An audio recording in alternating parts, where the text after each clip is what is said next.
We may have to adjust for time. But you can always use the chat also to share any thoughts or comments throughout the event. And we really do. We encourage you all, please, introduce yourselves in the chat. Feel free to bring any comments or suggestions forward. And we're very happy to have you all with us and to hear from you. And so now to provide some welcome remarks, AKFC CEO, Khalil Sharif. Welcome, Khalil. Well, Jennifer, thank you very much. It is an absolute delight to be opening this session and welcoming you all for our conversation with really two incredibly inspiring corporate leaders in Canada. And I wanted to spend a few minutes at the very beginning of the session talking a bit about leadership and community, especially at this moment when we are coming together. We've learned a lot, I think, about ourselves and about the world in the last 16 or 17 months. I think the first thing we've learned is how interdependent we actually are. I mean, we've always known that the world is interdependent, that we are connected in all kinds of visible and in many, many invisible ways to each other, irrespective of borders or geographies or nationalities or citizenship. But I have to say that COVID has reminded us in a visceral way how connected we really are. But it has also actually told us something about how fragmented we are as a world as well, how difficult it is for us to work together in concert across those borders which are melting in the face of a spreading virus. And the most recent developments with respect to the inequitable distribution of vaccines is just the most recent, I think, example of the global challenges that we are confronting. So what does it mean for Canada and for Canadians? And what does it mean for our role at a time when the world is confronting not only the immediate challenges of COVID, but what are likely to be the generational consequences in economic livelihoods, in poverty reduction, in reverses in gender equality, in educational attainment? We are faced with an avalanche of long-lasting global consequences. Now, I've learned many things in my time with AKFC looking at global development issues, but let me tell you one thing that has struck me and stayed with me the most, especially as I think about those nostalgic days when I used to be able to travel even to the nooks and crannies of the developing world to talk to the people that we're committed to serving directly and in their homes and in their communities. And let me tell you that the thing that I take with me the most from those episodes of encounter, it is the extraordinary commitment that people have in even the most impoverished places on the planet to contribute to the well-being of their own communities, to turn from an exclusive preoccupation with their own welfare or even the welfare of their household or family, and to pivot to thinking about what does my community need. And in fact, I would say to you that one of our most important lessons in development has been that there is nothing possible. There is no gain, no momentum, no progress possible without leveraging, allowing, unleashing the power of community leadership at every level.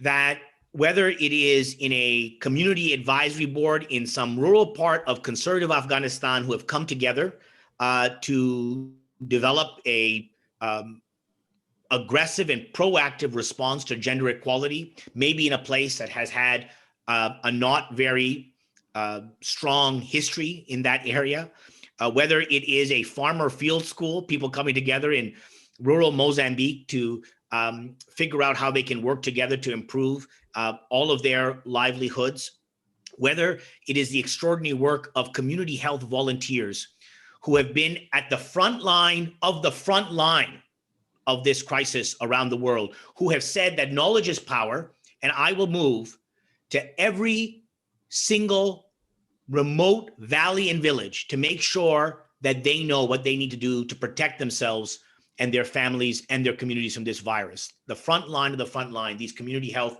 volunteers, people from their communities who step up and decide to exercise genuine leadership for development.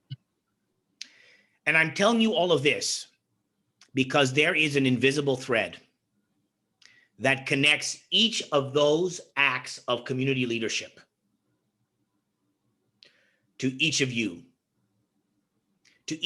who have been involved with our work historically and have exercised these acts of community leadership yourself, and those of you who are looking now in the face of what's happened in the world over the last 16 months or 17 months to find voice and give voice and action to your own desires for contributing to a better world, that those acts of community leadership are not isolated incidents. They are part of a network, a very dense weave of ethical human connection around the world. And that connection, that spread, that thread, my own view is stronger than the spread of any virus, right? It's the spread of an idea and a set of ideals that connect us to the world and remind us that whatever some people might say, that what the way we should think about this time of interdependence as we are in this for ourselves, that the only route to a sustainable future is to believe and to act like we are all in this together. So today, we are really delighted and honored that you've all come together to talk a bit about what it looks like to exercise acts of community leadership in your own settings and indeed for the world. We are just gearing up for a fall virtual campaign. Some of you may know that the World Partnership Walk as a live event fell silent because of COVID last year and again this year. But somehow, even though these great walk sites across the country were not populated with people and voices, the energy, the idealism, the ethic behind them somehow didn't fall silent, even in the face of the virus. In fact, I would say I've never heard such a heartbeat of enthusiasm, of energy, of solidarity, and of common concern as I've heard from our supporters and from our leaders over the last 18 months. So as we prepare for this fall's, what we're calling virtual voyage, our new way of converting the World Partnership Walk into a national platform to contribute to a more peaceful, prosperous, and pluralist world for all, we wanted to gather you together, and I wanted you to hear from two extraordinary corporate leaders, people who have connected somehow their extraordinary track record of contribution in the private sector, in corporate life, in organizational contribution, to a sense of passion and of purpose and of contribution to the country and to the world. And today you're going to hear from both John Stackhouse and Farah Bandiali. I cannot do any justice to their CVs. I think you will be able to access them in more detail. But let me just tell you that John Stackhouse is a member of the Aga Khan Foundation Canada's National Committee, which is our national governing body, and has served with great distinction in that capacity. He is Senior Vice President in the Office of the CEO of RBC, and served as a journalist for many, many years, reaching to, I think it's fair to say, the very heights of the profession in Canada as the editor-in-chief of the Globe and Mail. The thing I want to highlight about John's CV, though, is that 20 years ago, he wrote an extraordinary book called Out of Poverty, when he was the Globe and Mail's development beat reporter based in Delhi, when he was actually chronicling the processes of development right around the world. And so brings not only insight as a corporate leader, as a national civic actor in Canada, but also as a real global citizen who's seen some of these issues firsthand around the world. Farah Bandiali is the chair of the World Partnership Golf in in Toronto, one of our great volunteers across the country. At work, she is a senior member of KPMG's leadership team as the Retail Share Forum Chair, leader for audit quality and learning in Toronto. Not only an extraordinary committed corporate leader at KPMG, but the amount of time and devotion, creativity, and energy she applies to her work with AKFC is truly staggering. So I am absolutely delighted to give you the chance to hear from, interact, and be inspired by these two really phenomenal Canadian corporate and global leaders. And I'm really looking forward to today's conversation and look forward to having all of you step up and join us in this year's effort to contribute to a better world. Thanks, Jennifer. Thank you. Thank you so much, Khalil, for giving us so much to think about and sharing all of that. Thank you to our panelists, John and Farah, for joining us today. I know you both have had very different career paths, and I'm excited for us to talk about that today. But before we jump in, could you tell us a bit about how you got involved with AKFC? Let's start with Farah. Sure. Thank you, Jennifer, and thank you to the entire foundation for this opportunity to be here today. And of course, Khalil, for your inspiring words as always. And you think of people like Khalil who, and can inspire us today, or has also been a champion, and quite frankly, a champion that we all look up to when we think about causes that we're looking to get involved in. Look, for me, it's a bit of a personal story. It's a personal story because I've actually been involved and very much in touch with the foundation since I was a young teenager, actually. I don't know if it was my dad's way of keeping me in the home, but I clearly was a volunteer at the time, helping my dad, who at the time was part of the committee that supported the World Partnership Walk. And what he brought was passion for creating awareness about the foundation. In fact, in every pursuit that we did, it was all about going around and telling everybody about the foundation. I remember days we'd stand in the malls handing out pamphlets about what AKF stood for.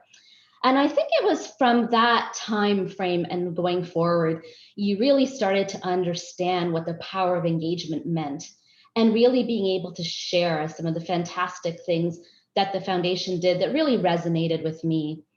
And as I continued to kind of grow up and become my own kind of professional, I think what resonated with me was the little impact that we can do here, how big and how much of a grave impact it had across the entire world. And if I look at it today, and Khalil did mention that earlier too, right? How interconnected we are as a globe. And we've really seen that during this pandemic. What we often think are challenges that we're hearing that are happening to people thousands and thousands of miles away. I think what COVID has taught us is that it's almost as close as being in our backyard today. And how important it is for us to really bring our values together. And I think that's something that I've seen the foundation really bring to my heart. And it's definitely something that's kept me engaged, kept me passionate, and being able to continue to carry the torch that my family was a part of many years ago. And that makes me want to continue to be a part of this foundation go forward. Fantastic. Thanks for sharing that, Farah. And John? Great, thanks. And thanks everyone for spending time with us this afternoon. I'm really honored, humbled to be in this conversation. I'll apologize for a truck if it's making too much noise out my front window there.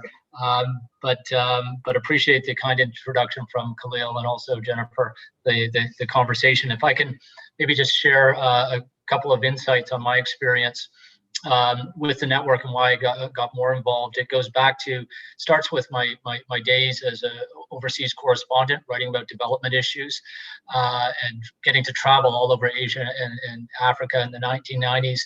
And I got to see the NGO community as sort of the distinction between the show horses and the workhorses of the development world. And I came to really admire the workhorse ability and mentality of the network, whether I was in Pakistan, Afghanistan, East Africa, Bangladesh, and in my home for a number of years in India.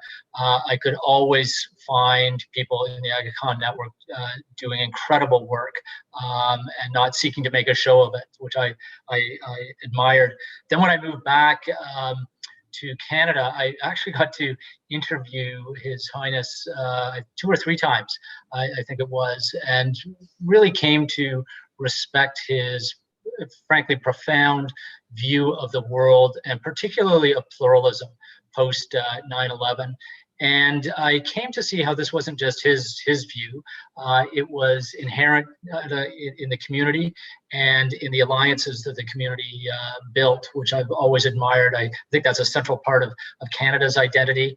And so when the opportunity came up for me to join the national committee, it was an honor and a thrill, but it was also a chance to try to dig deeper into that diligence, that kind of get it doneness spirit of the community, as well as the teams that are at work around the world, and that vision for pluralism.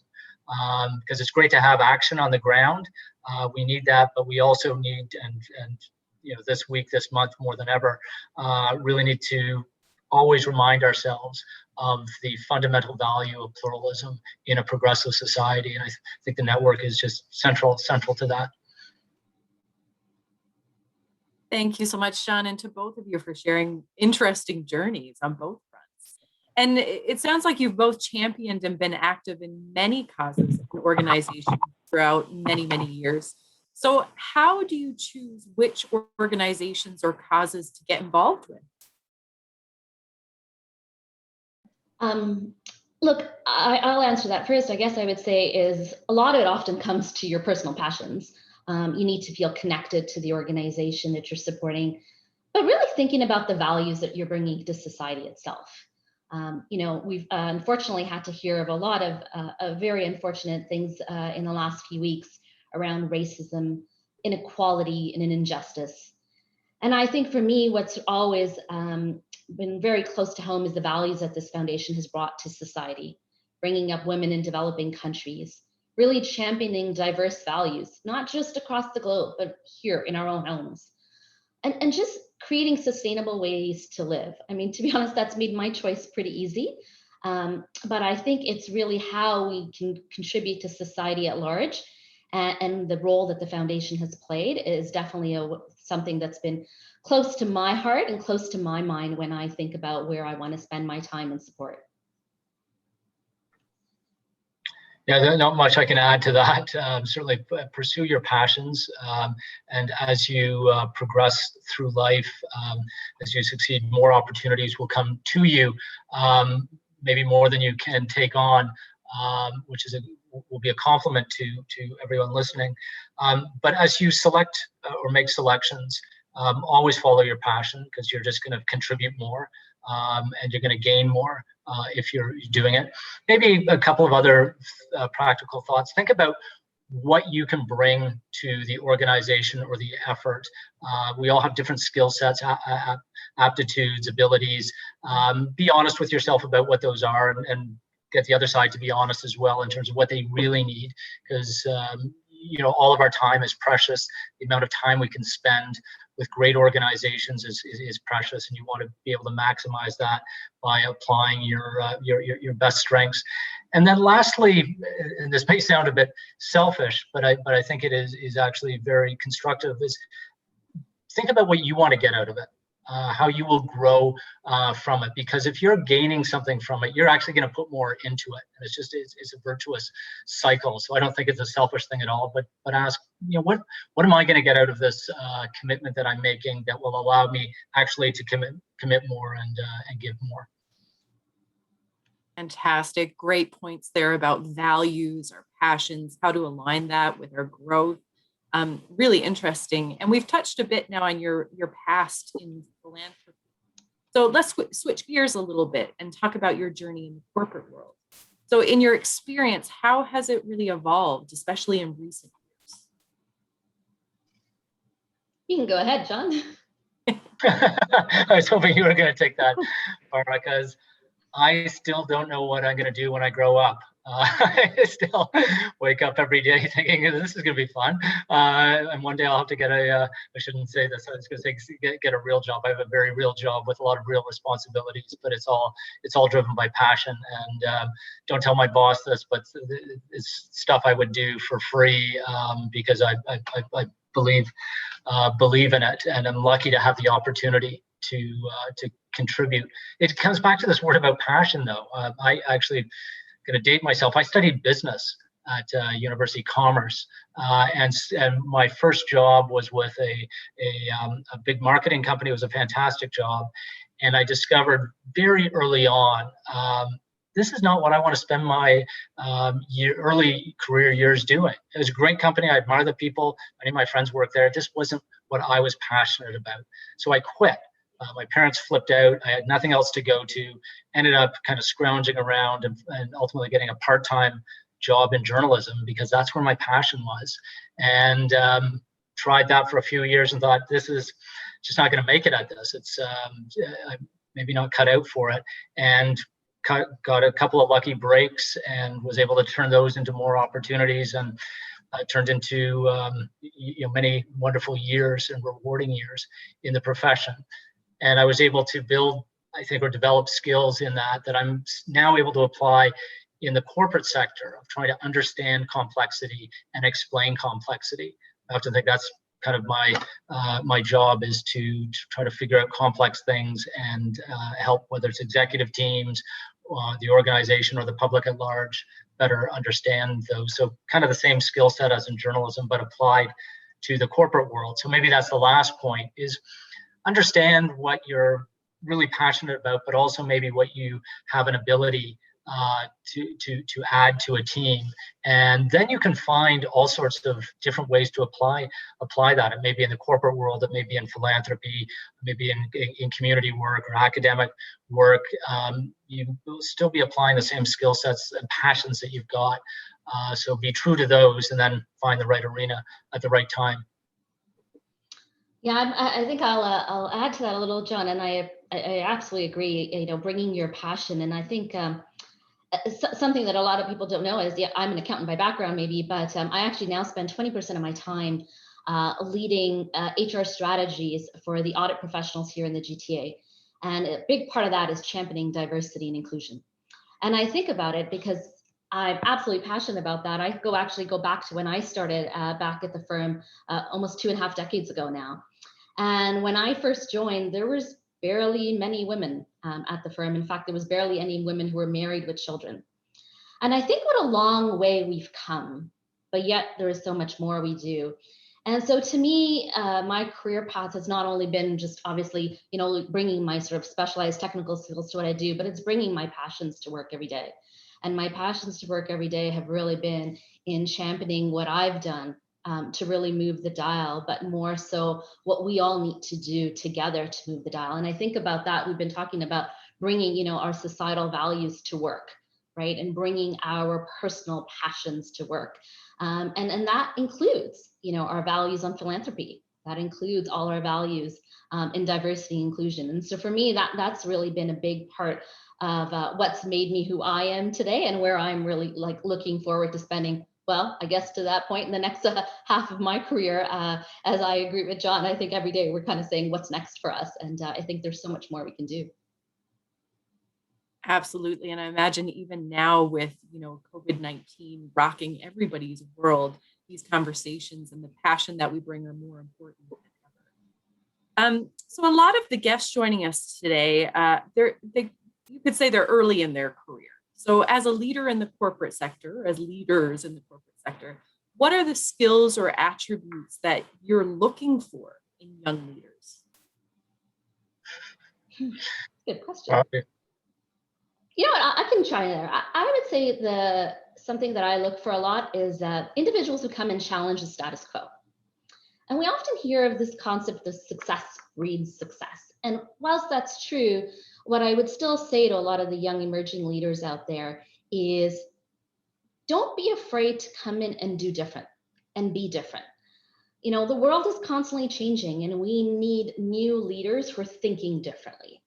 And whilst it's great to be able to look up to your mentors and other leaders and other successful leaders out there and look at what they've done and the path that they've taken, I would say, don't feel afraid to challenge that path, and don't feel afraid to do something different. Because I think today what makes for strong leaders are leaders who are listening, leaders who are agile, but most importantly, are willing to bring change to their organizations. So I'm always looking for individuals who I think are challenging the status quo. Yeah, that's a really, really interesting point. And I might add that, to constructively challenge the status quo is always more valuable. But I notice leaders always kind of admire that young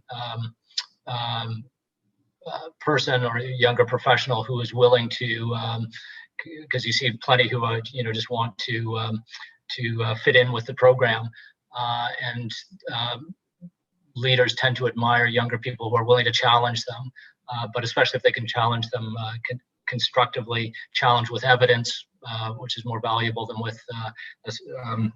with opinion. Maybe a couple of other points to add. I trying to think if it was Oscar Wilde's line that 90% of life is showing up, and there's a certain truth to it. And I think we're going to discover that, especially as we move to hybrid work environments. And showing up can be virtual, doesn't mean being present, but being there actually does have a value, and especially in the early years, because you pick up things, you hear things, but you also may get serendipitous opportunities that aren't going to come your way through a necessarily a digital channel. And maybe a last point, just make sure you're always making it known that you're willing to take on more, and if those opportunities are not being offered to you, create them. Say, hey, and especially like listen for other people's problems and think about ways to solve them. And if you can say in your organization, I'm detecting that there's a frustration that we're not solving whatever the problem is, I think maybe I can help by doing whatever it is. That can lead to all sorts of interesting things. Incredible. I'm hearing this theme of innovation, but also using your voice and taking up space in a really positive way. So encouraging and very exciting. So I got an interesting question now. I mean, all of these are interesting, but knowing what you know now, if you could go back in time and share even one thing, I see John shaking his head already. If you could go back in time and share one thing with your early career self, what would that be?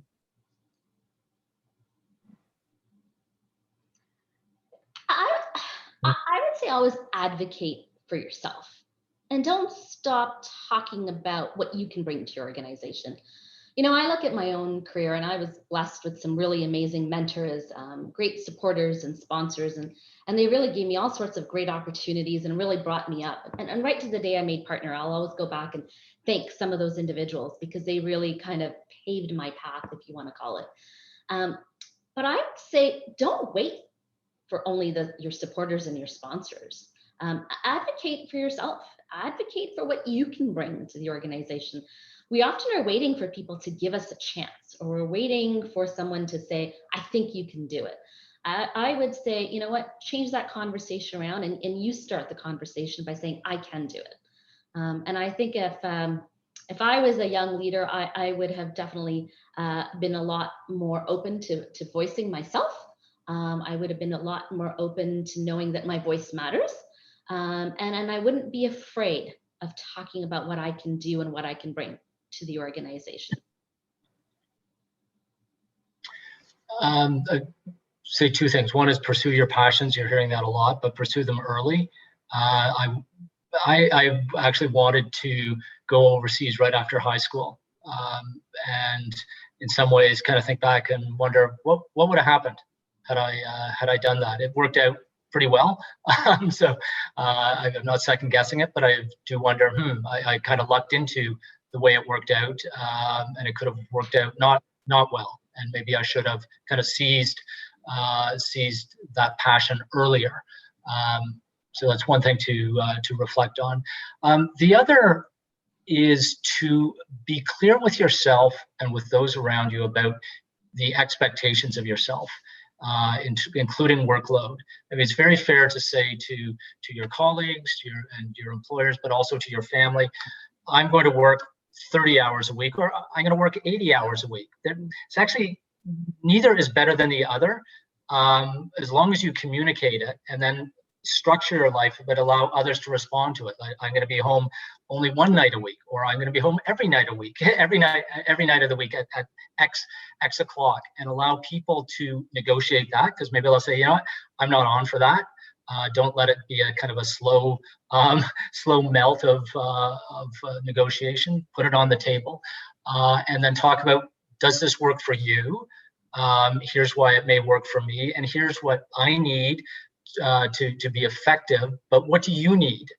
Be your partner in life, your boss, your subordinates, if you've got people you're overseeing, whatever it is. Best to get those expectations on the table rather than just kind of let it go unsaid, and that tends to lead to kind of a misalignment of expectations. Yeah, no, I think, John, that's fabulous. It really does speak to being honest to yourself, and then honest to those within your organization, right? And I think that what I'm hopeful of, at least coming through COVID, is we're going to hear a lot more people speak to what really it is that works for them, right? How many days am I going to be in the office? Or how is working from home working? Or maybe all of a sudden now our standard 9 to 5 hours are not really standard work hours anymore. And I think that's really real. And take time to review it with your teams or your family or whoever you're codependent on, to say every week or every month, okay, we're going to take a Friday night or a Saturday morning, whatever is appropriate, or a Sunday night, to say, how'd that go? How'd that week go? I thought it was great, but you're going to tell me it was a disaster because I missed this and that. Okay, then let's recalibrate.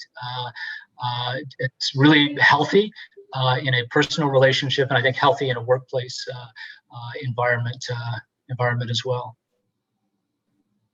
Incredible. Thank you both. I mean, healthy boundaries, that's a huge learning coming out of this COVID-19 pandemic.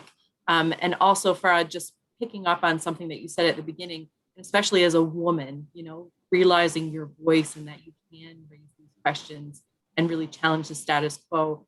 Even early on in careers, when we're younger, sometimes we feel like we can't do that. But yeah, that call to action and that reflection, really powerful. Absolutely. So we've been receiving a few questions from the audience, which is fantastic. So I think I'll take a few from there, and we'll just keep going with the flow here. So one of the questions we've received from the audience is, in these times of COVID, with little in-person interaction, how do you engage with your colleagues on things that you care about?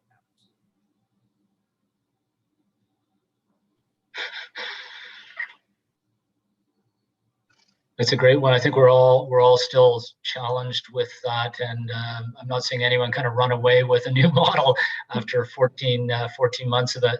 We do regular socials. My team has.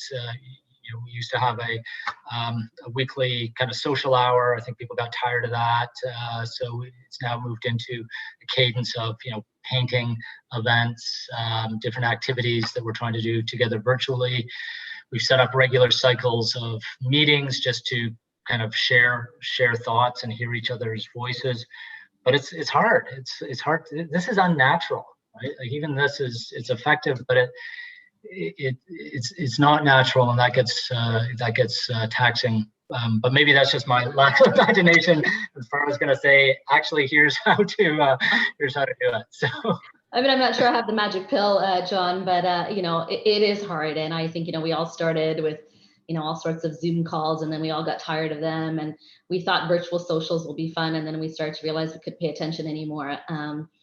And I think, again, I don't know that there is a magic answer to this, but other than, what I have realized too is, in the first 12 months, I probably only spoke to 6 to 8 people who I thought I was working with every day. Well, who I didn't speak to was the other 3,200 colleagues that I would typically see in my building when I was physically going to work, whether it be in the elevator or somewhere down at a coffee or in the hall or in the bathroom. And so one of the things that I know I'm trying to do really differently these days is reaching out to people. We often say good leaders are good listeners. I think today a good leader is also someone who is reaching out to their people too. And so don't wait for people to call you. I think people are yearning to get a little bit more human interaction. People are yearning to be able to talk to other people than just those in the 4 walls of their homes. So I'm trying to do a better job of reaching out to my teams more. I don't get to see them. I was so used to sitting in a room. We literally would sit in a 200 square foot room, and 8 of us would be working all crunched together in our audit rooms. And I miss the fact that I don't speak to my staff anymore. And I think that's something that we can do a little bit differently, is reaching out to them. And don't wait for people to reach out to you. Just, I think it's time. We've got to branch out and reach out to people. We've got to learn to work differently. It's out of our comfort zone sometimes. But clearly we're in a different environment. And I'm not sure the environment's going to completely change when we return to work. So, I would just say to people, keep trying different things. We may be tired of Zoom calls, but there's lots more we can keep trying to do differently. Absolutely. Zoom fatigue, it is real. But as you've said, being creative and trying different strategies and having that openness and dialogue, so key, so key. Mm-hmm. Another question we've received from the audience is about social justice topics. So what are some ways that people can introduce social justice topics and even ethical issues and discussion into the workplace or within an organization? Yeah, so it's interesting. I actually just today got off of a call right prior to this call. It was sort of a lunch hour call, and it was put together by actually our Muslim network. And they came together, and then they do this often, where we come together and we share issues, we share some of the challenges that they're facing. But today, what the group did were very different, that I was really proud of, is they invited our CEO and our Chief Diversity and Inclusion Officer. And not only did they share with them stories, they came up with a call to action. And it was 3 very, very specific action items that they put forth. And I really congratulate that group today, because what they did was not just talk about challenges. They came and said, this is what we want out of this firm. This is what we want out of our leaders. And they had very, very specific action items. And I think that was very fundamentally opening the doors to, again, people advocating for what we need to do, and making sure that all our leaders understood what those 3 things were. And I'm very confident that I think the information was very well received by our leaders today. And I was very proud of all these staff coming together across Canada, across different levels, and really putting towards those action items. Those are great insights. I am trying to think of anything I could add other than to underscore the point about making sure you don't have a noticeable say-do gap. Lots of us talk, doing is harder. So it's okay to speak up. It's critical to speak up, but also make sure you're involved in action as well, and that makes your voice even more powerful. And maybe just one other thought is, there's many different powers in life, but one of them is consistency, and being consistently engaged in an issue, even when it's not front burner, is incredibly valuable for all sorts of reasons. So maintain that consistency of your engagement in an issue, whether it's high profile or no profile, which sometimes happens with issues. And following along this vein, I suppose, of the qualities of young professionals coming in. So I'm hearing some about initiative, voice, consistency. We have a question from the audience here about how can a young person prepare to take on larger leadership roles?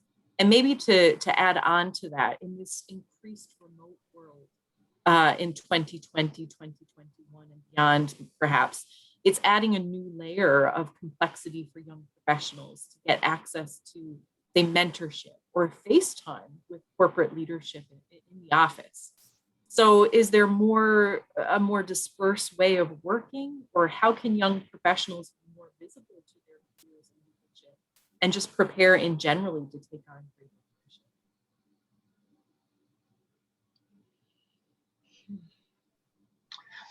Maybe a couple of quick thoughts. One is picking up on something Farah said earlier, is create the opportunity when you see things going on in your organization, even if a group is already formed. Say, the worst thing is someone's going to say no, which is not the end of the world. I just say, I think I could contribute to that group. But have a reason for that, and maybe some evidence of how you'll contribute. It's not just I want that on my resume, or I'd like to be associated with those folks, or just ask, how can I contribute? And a lot of people are so happy to hear that. Even in that elevator conversation, they're like, really? Like, you're offering to help me? Let me give you a list of things I need. Careful what you wish for, but often just asking, can I help? It's one of the most important questions in life, just looking at people who have loads and concerns, to say, how can I help you? And that often leads to really interesting outcomes. Also think about what you can do in outside the workplace, and often in community organizations. the AKFC network is critical and really impressive for this. You get to take on challenges and work with people from all sorts of backgrounds that, frankly, others can't even imagine. So seize on those. You'll have more responsibility through those, and then think about ways to showcase that for others. So they'll say, okay, you did that with them. Maybe you can do something similar with us at the in our organization. Yeah, no, agreed, John. I think it's interesting how sometimes interchangeable it is in terms of what you can bring to both sides of organizations, whether there's things in your daily workplace or in supporting organizations like AKFC. And I think it's important that people recognize, what it is that they can bring to that, and then talk about it, right? Talk about it and share and share your experiences. And then I agree, anyone who would like to come with ideas on how we can do things differently. I mean, you'd be surprised how much leaders want to hear that.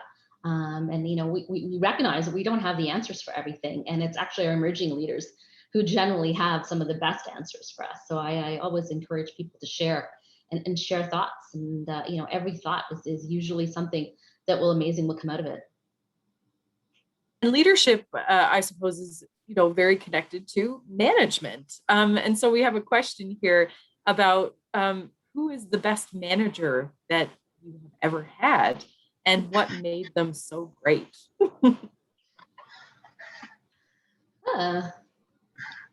Yeah, it's interesting. So I always have this sort of a debate at work, and I always say, leaders or managers are not necessarily your best doers. Your most technical person is not necessarily your best leader. Leaders are those who show sort of low self-interest. And so to me, my best manager was someone who wasn't very shy to tell me that even on casual Fridays, if we were going to be in a client office, that I needed to put on, a suit to work every day. And she was always sort of one who said, I want you to sit at the chair closest to the client. She always spoke to say to me, we're going to talk about all of the issues that we need to talk about before we enter the boardroom. But when we get into the boardroom, I'm not going to speak at all.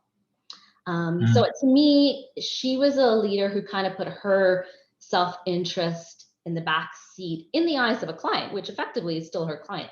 But she wanted to make sure that I always was able to highlight what I was always doing. And she always wanted to make sure that I always kind of looked like the stronger professional in the room, to really be able to demonstrate my skills. And I remember her always as being that person. That sort of low self-interest, that advocacy really kind of enabled me to gain a lot of great confidence in myself, but also with my clients at a very young age. And I always remember her for that, and think, leadership, it is a point where you're also paying back to the next generation. And I think you have to always be mindful of that. So inspiring. John, do you have anything to add on this? Yeah, that sounds like a fantastic boss. Wow, that's really great advice to all of us. Really, really inspiring. I'll add one thought, but I've just been thinking also about something related to the last question. It's about stepping forward to opportunities or creating opportunities. There's nothing that has quite the same effect as the written word. And I'm always amazed at the number of people who will say, I want to come and talk to you about something. And that's fine, but it's often undisciplined, it's not organized, it's not tested. They just want to come and talk. about an idea. And that's, that's got a time and place. But when you're seeing an opportunity in the organization or anywhere, and you want to say, hey, I can take this on, or I'd like to do this, to actually put that in writing, which requires you to write and rewrite and to format it, and then to share it with something, sends a signal, I'm serious about this. This is not just some thought I just had in the shower this morning. I put pen to paper or fingers to keyboard on this, and I'm sharing it with you for you to digest when and wherever it is appropriate for you, and then to re-engage with me to discuss. So if that's worth anything, thought it would be worth passing on. I got a terrific boss now who is very calm despite like the weight of the world on his shoulders on many days. And I've been in leadership positions, and I always look at that with admiration, just thinking, boy, I think I'd be a little more stressed out if I were you juggling with that. That is like a superpower, just to be able to be calm, thoughtful, focused, and that keeps everyone else calm, thoughtful, and focused. But I also wanted to share a reflection on a great manager, but really tough manager I had in my early years, because I think this is critical to a lot of careers, to have that demanding boss who I learned more from in 2 years than I learned in multiple years with others. And she was supportive, but never soft, and is always kind of making me see the limits of possibility on something. And even if I didn't like the message, saying, John, this is not good at, saying in different words, but you're better than this.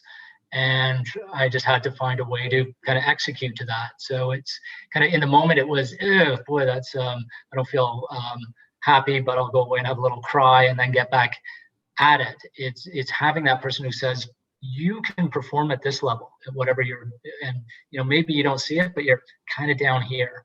So get on with it, get up there, and then you'll take it from there. So if you can find a manager like that, or encourage your managers, give them permission to give that kind of feedback on a running basis, it's going to help. Incredible, really interesting experiences from both of you. And trying to draw some connections here to some of the points that you've raised around, how to, I guess, interact and how to either dialogue or present ideas. There has been a lot of talk of late about how the future of work will be vastly different. And I think we touched on it even at the beginning of our conversation. So in your views, is there anything about the, let's call it the traditional workplace, that you feel will stay the same? Is there anything we should hang on to, or is there anything that hasn't really budged that should change? Yeah, it's an interesting question, Jennifer, and I would tell you the answer is going to continue to evolve. I think we're hearing lots of different things from lots of different people, and I think that is a bit of the answer. The answer is always going to be very diverse on what the future is going to look like. Look, the one thing I would say, though, that we absolutely cannot let go of, that I think we had a lot more of, is collaboration. Nothing. No mentorship forms in a formal way. The best mentorships, I think, form, in hallway talk. Best ideas kind of often form in a very informal way. So to me, I look forward to some level of continued collaboration. But look, as a parent of 2 young children, I've never seen my girls as much as I've seen in the last 16 months. And it's not because I've been working less. I probably have been working more, but I work differently. I have dinner with my kids. I've never had dinner with my kids Monday to Friday. And so I think what we're going to find is we're going to learn to adapt to different people and to different stages in your life. And I think part of that is just accepting that there's no one way. And I go back to something I said earlier, we often kind of look at some of our leaders or some of our peers and look to how they got to where they got to. What did they do to be so successful? And often a professional services firm, it's, long hours and networking and being out socializing with clients at night. And I think what we're starting to learn is stop looking at what they did. look at what you need to do to feel successful. Because if you feel successful, you will be successful. And I think in that feeling successful, it's fine to do things differently, different hours, different days, different ways. But don't lose total sight of collaboration. And I think that's the balance that I hope we can get to. I hope everyone's taking notes of everything Farah says, because it's really fantastic. I can only maybe rephrase something she said, which is, we have no idea, so figure it out. And those who figure it out are going to lead. Like, genuinely, people are kind of staring at their organization saying, like, where's the playbook? Spoiler alert, there's no playbook. For September 1 or whatever it is, there ain't going to be a playbook. And it's going to depend, there'll be principles and some rules and regulations, but it's really on you. And I think organizations are going to get really excited by people who say, you be the chief collaboration officer in your team or your department. You figure out how to do this, and we'll sign up. So lead the way, and it will be good in all sorts of ways. As they say, struggle, challenge, it's the engine of innovation. So I'm excited to hear some of your thoughts on this. And there's so much potential, so much opportunity ahead of us. So thank you for sharing that. We're getting down to the final few minutes of our event. Can you imagine? And before I close, and before I say thank you to our wonderful panelists, I'd just like to see if we could do a quick a poll. Sorry, it looks like we won't be doing a poll. So I just want to thank you, John and Farah, for the engaging conversation we had today. I know I've learned a lot. I'm mentally taking notes. I'm going to look at this recording again, because there's so much richness in everything that you've said, and certainly in these changing times, even more so today. So we're really grateful for you taking the time out of your very busy schedules, I'm sure, to chat with me and to share all of this with our audience, but also for all the time, talent, and resources you have continually shared with AKFC. And for the folks at home or wherever you're tuning in, thanks for joining us today. If you want to learn more about how you can apply what you learned today and be a true leader for change in your workplace by getting involved with the World Partnership Walk, please contact Evan Connor or Jasmine Breach. I think they've been commenting in the chat there, and their contact information can be found in the chat. Otherwise, everyone, have a great day. Farah, John, thank you again so much, and hope to see you soon. Well, thanks, Jennifer. Great conversation. Thanks, Farah. Stay well. No, thank you. Take care.